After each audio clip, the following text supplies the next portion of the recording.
जोरदार तालियों से प्रिय शंभू शिखर जी को आमंत्रित कीजिए। आप सभी को बहुत बहुत प्रणाम निवेदित करता हूं। बागी बलिया की सरजमी पर लगातार आना हुआ है। आज के इस कवि सम्मेलन का पहला कवि मैं हूं। आदरणीय श्रद्धेय नेताजी के जन्मदिन के उपलक्ष्य में ये कार्यक्रम रखा गया है। मैं हास्य का कवि हूं।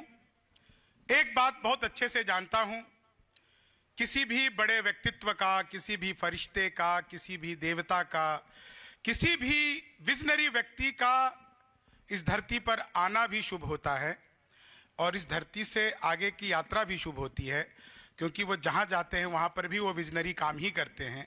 नेताजी हमारे बीच में आए, ये हम लोगों के लिए बहुत ही शुभ संकेत रहा और वो जहाँ पर भी होंगे वहाँ पर भी वो समाजवाद का परचम लहरा रहे होंगे। मैं इसलिए बहुत प्रसन्नता जाहिर करता हूँ आज के कार्यक्रम में आकर के। पहला कवि हूँ, मुझे जो कुछ भी कहना होगा अपनी कविताओं में कहूँगा। आदरणीय चौधरी साहब का बहुत बहुत धन्यवाद करता हूँ कि इतने अच्छे लोगों से इन्होंने मिलवाया। डॉक्टर सरिता शर्मा जी ने पहले कवि के रूप में मुझे आप लोगों के बीच में आमंत्रित किया है। आप लोग जब बाजार जाते हैं तो आपने देखा होगा कि फल बेचने वाला फल को बेचने की कला जानता है।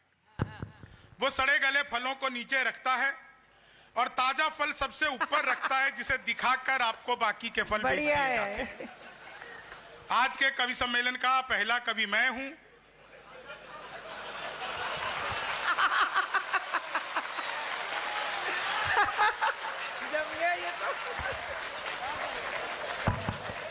बहुत समझदार हैं आप लोग।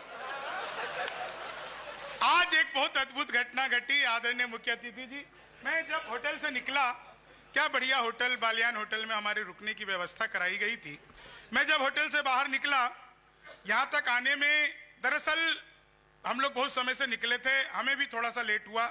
हमें लगभग 5:30 तक पहुँचना था, आधे घंटे हमें अतिरिक्त लग गए। बिल्कुल ठीक इसी चौराहे पर जैसे हमने वो छोटी सी पुलिया है, एक एक करके गाड़ी पार होती है, हमारी भी गाड़ी जैसे ही पार हुई तो मैंने देखा कि जाम का कारण था, दो लोग आपस में आधे घंटे से गाली गलौज कर रहे थे।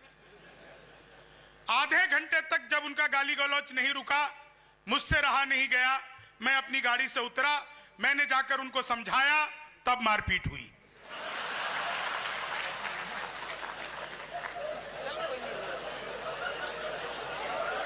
मारपीट हुई मेरे साथ। मैं समझ गया मैं सही बागी बलिया में पहुंच गया हूं। यहां पे लोग बात और बिन बात दोनों तरह से मारपीट शुरू कर देते हैं। एक तो बहुत सारे लोग मोबाइल से मेरा वीडियो बनाने लगे हैं। देखिए, मेरा डिजिटल कैमरे से भी नेगेटिव आता है, तो वीडियो बना करके कोई फायदा नहीं। थोड़ी देर के लिए मोबाइल को रख दो। सच में सारे लोग मोबाइल से वीडियो बना रहे हो भाई, देखो तालियां छूट जाएगी, इसलिए रहने दो। इसको रिकॉर्ड हो रहा है, इस पे आपको मिल जाएगा। मैं एक चीज और बताता हूं, इतने बढ़िया होटल में हमें चौधरी साहब ने रुकवा दिया। अंबिका सर, मुझे आदत नहीं है, इतने अच्छे होटल की आदत ही नहीं है। होटल में रुके हुए हमने कहा कि यार यहाँ की चाय बहुत ज्यादा अच्छी है, चलो नीचे पी करके आते हैं। मैं बाहर निकला सड़क पर, सच्ची घटना बता रहा हूं आपको, मैं शुरू हो जाऊंगा बिल्कुल सच्ची घटना से परिचित करा के। मैं बाहर निकला, एक वो चाय बेच रहा था छोटे से दुकान पे, मैं उसके पास गया, मैंने कहा कि भाई एक कप चाय दो। उसने मुझे चाय दिया। मैं चाय पी रहा था, तभी एक कुत्ता आया। उसको देखकर मेरे भीतर दया जगी। मैंने सोचा मैं खुद तो चाय पी रहा हूं, इसे कुछ देना चाहिए। मैंने चाय वाले से कहा एक बिस्कुट का पैकेट दो। उसने मुझे एक बिस्कुट का पैकेट दिया। मैंने बिस्कुट के पैकेट को खोला, खोल करके उसमें से एक बिस्कुट निकाला। इतनी ही दया जगी थी। बाकी जेब में एक बिस्कुट निकाला, हम अक्सर ऐसी करते हैं। एक बिस्कुट निकाला और कुत्ते की तरफ फेंका। कुत्ते ने यूं लपका और लपकते ही अलट पलट अलट पलट अलट पलट 1 मिनट में 12 बार पलटी मारी। नीतीश कुमार से भी ज्यादा 12 बार पलटी मारी। मैं घबरा गया। मैंने तुरंत ही चाय वाले को पकड़ लिया। मैंने कहा क्या मिला दिया तूने बिस्कुट में? यह तो अच्छा हुआ मैंने पहले नहीं खाया, नहीं तो मैं भी ऐसी पलटी मार रहा होता। तो चाय वाले ने मेरा हाथ जोड़ लिया, बोला बाबूजी मुझे मत डांटिए, बिस्कुट पतंजलि का है। खाते ही कुत्ता अनुलोम विलोम कपाल भाती सूर्य नमस्कार प्राणायाम सब कुछ एक साथ करने लगा है।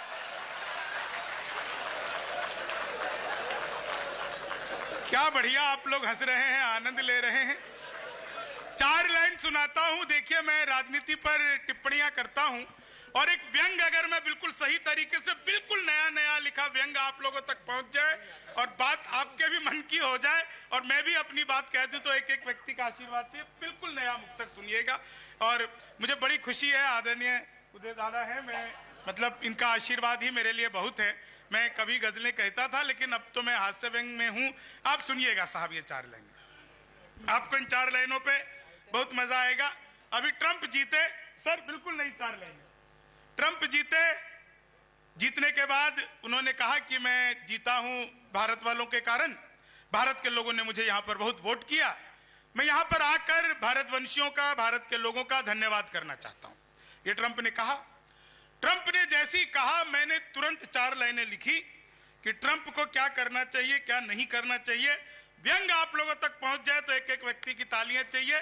और आप लोग बहुत अच्छा सुन रहे हैं, समय सीमा का भी मैं ध्यान रखूंगा, कार्यक्रम की मर्यादा और कार्यक्रम बिल्कुल हर चीज को ध्यान में रखते हुए आप सुनिएगा। ट्रंप को मैंने क्या सलाह दी जब उसने कहा कि मैं भारत आना चाहता हूं, कि लालू से मिलो वो तुम्हें बिहारी न कर दे, लालू से मिलो वो तुम्हें बिहारी न कर दे, जनता तुम्हें यहाँ की ही भिखारी न कर दे, जनता तुम्हें यहाँ की ही भिखारी न कर दे।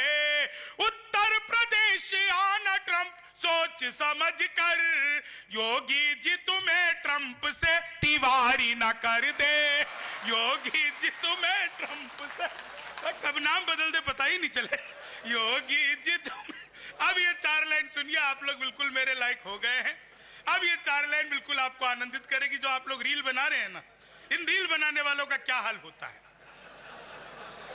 लेनी थी जीत हमने मगर मात ले लिए, कितने हसीन देखिए जज्बात ले लिए, दूल्हा बेचारा रील बनाने में रह गया, दुल्हन ने फेरे पंडित जी के साथ ले लिए, दुल्हन ने फेरे पंडित जी के साथ ले लिए। क्या शानदार तरीके से हंस रहे हैं आप लोग। एक तो प्रणाम करता हूं सचमुच, जैसा डॉक्टर सरिता शर्मा जी ने कहा, मैं भले ही साल में 5 बार बलिया आया हूं, लेकिन आप लोगों के चेहरे पर हंसी देखकर लग रहा है ऐसा तो पहली बार आया हूं। हाँ, इतनी अच्छे रिस्पांस के लोग बहुत कम मिलते हैं। ये 4 लाइन सुनिए, आप सबको मजा आ जाएगा साहब, बिल्कुल हास्य की 4 लाइनें। कि भगवान मेरा साथ आप यूं भी निभाना, किस्मत के खेल में मुझे ऐसे भी जिताना, किस्मत के खेल में मुझे ऐसे भी जिताना, सलमान के जैसे भले बीते ये जवानी, लेकिन बुढ़ापे में अनुप जलोटा बनाना, लेकिन बुढ़ापे में अनुप जलोटा। और अगली 4 लाइनें, जब यहां पर सरकार बनी तो पहला काम किया था एंटी रोमियो। एंटी रोमियो याद है ना, आधार कार्ड मिलवा के पीटे गए, जैसे जूलियट की गलती ना हो। मैंने 4 लाइनें लिखी कि जुल्फों में उंगलियों को फिराने नहीं देते, जुल्फों में उंगलियों को फिराने नहीं देते, कलियों के पास भंवरे को जाने नहीं देते, इतनी सी शिकायत है हमें योगी आपसे, खुद से न पटी हमको पटाने नहीं देते, खुद से न पटी हमको पटाने नहीं दे। अच्छा, एक बिल्कुल नई चीज सुनाता हूं। आपने सुना होगा 56 इंच का सीना। मैं नाम किसी का नहीं लूंगा, लेकिन सर बात पहुंच जाए ना तो आप लोगों का आशीर्वाद चाहिए। बात पहुंच जाए तो कि चेहरे पे एक रुआब नया चढ़ ही जाता है, इतिहास में मुकाम नया गढ़ ही जाता है, शादी के बाद भी अगर साथ ना रहे, सीने का नाप इंच इंच बढ़ ही जाता है, सीने का नाप इंच इंच। क्या शानदार आप लोगों ने रिस्पांस दिया। बहुत प्रणाम करता हूं आप लोगों को, सचमुच मजा आ रहा है आप लोगों को, तो एक बार जोरदार तालियां बजाइए। मैं बीच बीच में खांसता रहूंगा, दिल्ली से आया हूं, क्योंकि नहीं सर, मैं मूल रूप से बिहार का हूं। बिहार में शराब बंद हो गई तो मैं दिल्ली रहने लगा। लेकिन अब सर इतना प्रदूषण है, मैं वैसे भी नहीं दिखता, मैं वैसे भी नहीं दिख रहा। 4 लाइन सुनिएगा, आप लोगों तक ये बात पहुंच जाएगी। हास्य की बात लेकिन व्यंग के माध्यम से आप लोगों तक पहुंचेगी और आप सबको आनंद आ जाएगा। इन 4 लाइनों को सुनिए। बहुत सारा कुछ आजकल सोशल मीडिया जो है बहुत अजीब सा हो गया है और हंसी तो जहां मैं बता रहा हूं हर जगह बिखरी पड़ी है, हर जगह बिखरी पड़ी। आप दुनिया में कहीं चले जाओ, और मैं तो खासकर सर बिहार का आदमी, मैंने अखबार में विज्ञापन देखा, घर बैठे मिठाई मंगवाइए। मैंने सोचा है पिज्जा बर्गर तो खूब मंगाया, मिठाई कैसे मंगवाएंगे? इतनी सारी वैरायटी होती है और मिठाई ही नहीं इतनी सारी चीजें मिलती है एक ही दुकान पे। तो मैंने अखबार में दिए हुए नंबर पर कॉल किया, उधर से कंप्यूटर है, रिकॉर्डेड आवाज आने लग गई। बोले नमस्कार, अग्रवाल स्वीट कॉर्नर पर आपका हार्दिक स्वागत है। मिठाई लेने के लिए 1 दबाइए, चाट पापड़ी के लिए 2 दबाइए, गजक नमकीन के लिए 3 दबाइए, गोलगप्पे इत्यादि के लिए 4 दबाइए। मुझे मिठाई चाहिए थी, मैंने 1 दबा दिया। वो फिर शुरू हो गए, लड्डू लेने के लिए 1 दबाइए, बर्फी लेने के लिए 2 दबाइए, जलेबी लेने के लिए 3 दबाइए, रसगुल्ले लेने के लिए 4 दबाइए। मुझे लड्डू चाहिए था, मैंने 1 दबा दिया। बेसन के लड्डू लेने के लिए 1 दबाइए, मोतीचूर के लड्डू लेने के लिए 2 दबाइए, गोंद के लड्डू लेने के लिए 3 दबाइए, तिल के लड्डू के लिए 4। मुझे बेसन का चाहिए था, मैंने 1 दबा दिया। 1 किलो लेने के लिए 1 दबाइए, 2 किलो लेने के लिए 2 दबाइए, 3 किलो के लिए 3 दबाइए, 100 किलो के लिए 4। 1 दबाना था, गलती से 4 दब गया। मैंने वही किया जो आप सब करते, तुरंत ही फोन काट दिया। 1 मिनट बाद कॉल बैक आ गई। बोले जी नमस्कार, हम अग्रवाल स्वीट कॉर्नर से बोल रहे हैं, आपके यहां से 100 किलो बेसन के लड्डू का ऑर्डर है, मिठाई किस पते पर भिजवानी है?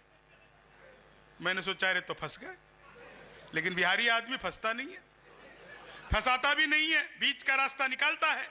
बोले यार जल्दी बताइए, आपके यहां से 100 किलो बेसन के लड्डू का ऑर्डर है, मिठाई किस पते पर भिजवानी है? मैंने कहा देखो भैया, ये फोन किसने किया मुझे तो पता ही नहीं।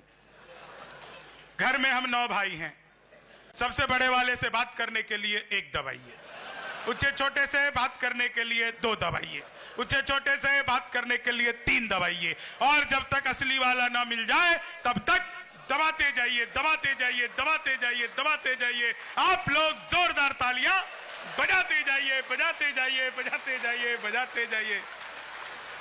अच्छा, एक सच्ची घटना आपको और बताता हूं। मैं बिहार में जहां मैं रहता हूं, मधुबनी, दीदी बिल्कुल सच्ची घटना है। जब मैंने टीवी देखना शुरू किया दोस्तों, थोड़ा सा जब टीवी देखने की मतलब तब तक टीवी घरों में इतने होते भी नहीं थे, लेकिन जब मैंने देखना शुरू किया तो उस समय पे आदरणीय मुलायम सिंह जी रक्षा मंत्री थे और लोकसभा पर उनके हम कभी कभी स्पीच देखते थे। समझ कुछ आता नहीं था, लेकिन मुलायम सिंह यादव ऐसे रक्षा मंत्री लिखा हुआ कई जगह पर हम पढ़ते थे।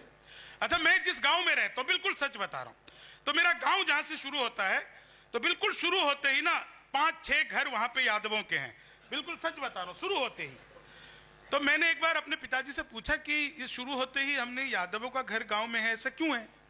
तो उन्होंने बताया कि देखो ये यादव लोग जो है ना, ये बड़े लड़ाके होते हैं, गांव में कोई भी आपत्ति आएगी तो वहीं पर समाप्त हो जाएगी। तो जैसे ही मैं रक्षा मंत्री मुलायम सिंह यादव सुनता था तो मैं समझ जाता था देश पर कोई भी आपत्ति आएगी तो वहीं पर खत्म हो जाएगी।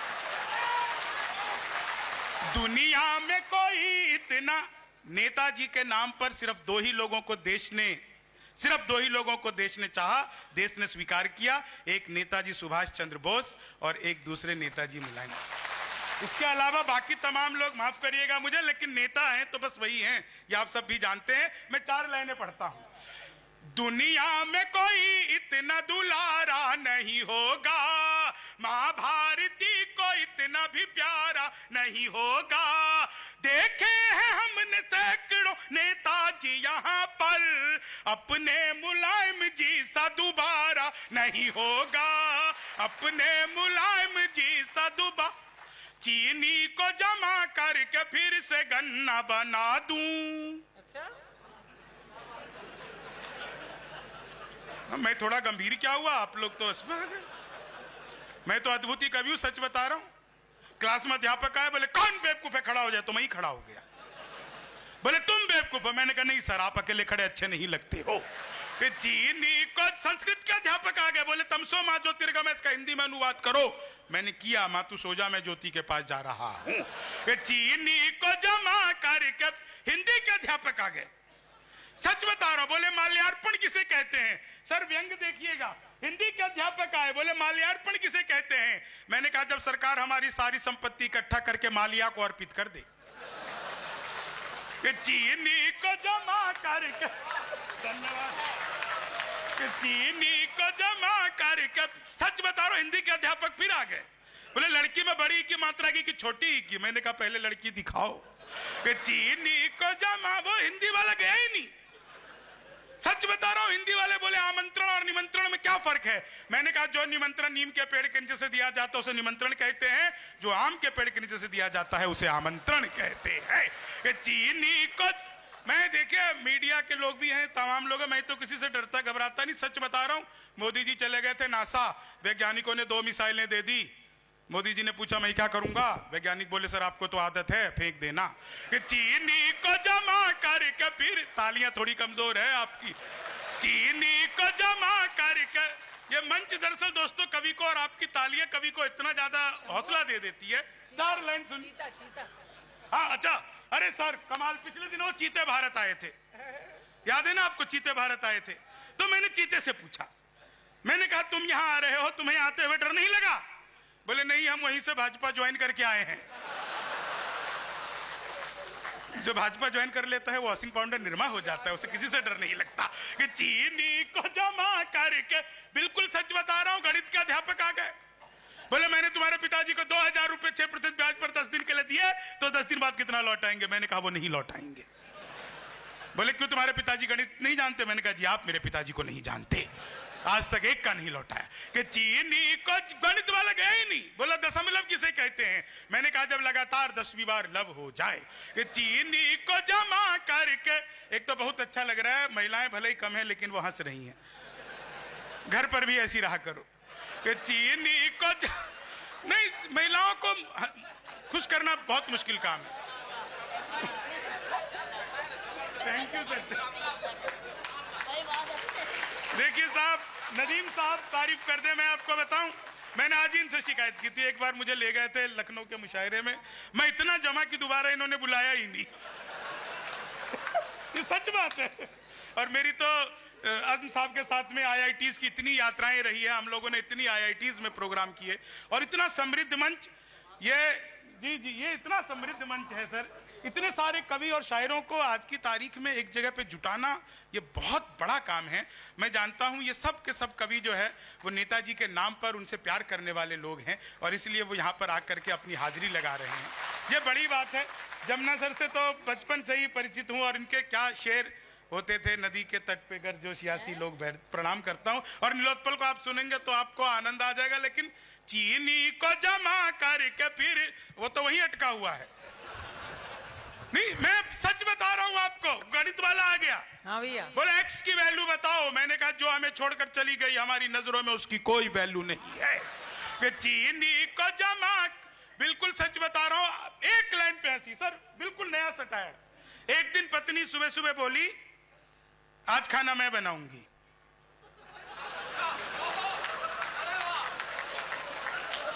आज मैं सारी कविता। मैंने कहा धन्य हो गए, जो सबसे अच्छा आता है बना ले। मुंह बनाकर आ गई, लेकिन उसने बनाई पनीर की सब्जी, मैंने उसमें पनीर ढूंढा, कहीं नहीं था। मैंने पूछा भाग्यवान ये कौन सा पनीर बनाया तूने? बोली खोया पनीर। मेरा एक आंसू गिरा उसी में। मैंने कहा अब ये रोया पनीर हो गया है। लेकिन एक टिप्पणी करना चाहता हूं, और एक बिल्कुल नई बात वैसे अचानक से याद आ गई, आप लोग के साथ भी होता होगा, अगर आपके साथ कभी हुआ हो वही ताली बजाना, बाकी मत बजाना। एक दिन पत्नी बोली मुझे 3000 रुपए उधार दे दो, तुम्हारी सैलरी आते ही लौटा दूंगी।